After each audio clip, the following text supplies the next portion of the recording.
મધ્યપ્રદેશના પંચવટીમાં એક ક્લાસ મોડા પહોંચવા બદલ કોંગ્રેસના એક નેતાએ રાહુલ ગાંધી 10 પુશઅપ્સ કરવાની સજા આપી હતી. રાહુલ ગાંધી શનિવારે મોડી રાતે પંચમઢીના હોટલ આઇલેન્ડ ખાતે યોજાયેલા કોંગ્રેસના જિલ્લા પ્રમુખોની તાલીમ શિબિરમાં પહોંચ્યા હતા. કોંગ્રેસ તાલીમ વિભાગના વડા સચિન રાવે જણાવ્યું હતું કે અમારા તાલીમ શિબિરમાં શિસ્તનું પાલન ન કરવા બદલ સજા આપવામાં આવે છે. રાહુલ ગાંધીએ પૂછ્યું, મારા માટે શું છે? સચિન રાવે જવાબ આપ્યો કે તમારે 10 પુશઅપ્સ કરવા પડે. ત્યારબાદ રાહુલ ગાંધી જિલ્લા પ્રમુખોની સામે 10 પુશઅપ્સ કર્યા હતા.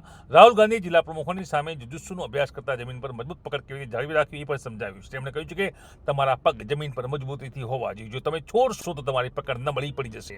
સત્રમાં 15 કલાકથી ભાષણ પછી રાહુલ ગાંધી જુજુત્સુ પોશાક પહેરીને તાલીમ ખંડમાં પહોંચ્યા હતા. તેમણે જુજુત્સુનો અભ્યાસ કર્યો હતો અને જિલ્લા પ્રમુખોને શીખ્યું છે કે જો કોઈ તમને મારતું હોય તો તેમને અવગણો, તેમને ભેટી પડો. રાહુલ કહ્યું કે જમીન પર તમારી પકડ એટલી મજબૂત હોવી જોઈએ કે જો કોઈ પણ તમને વિચલિત કરવાનો પ્રયાસ કરશે તો તે નિષ્ફળ જશે.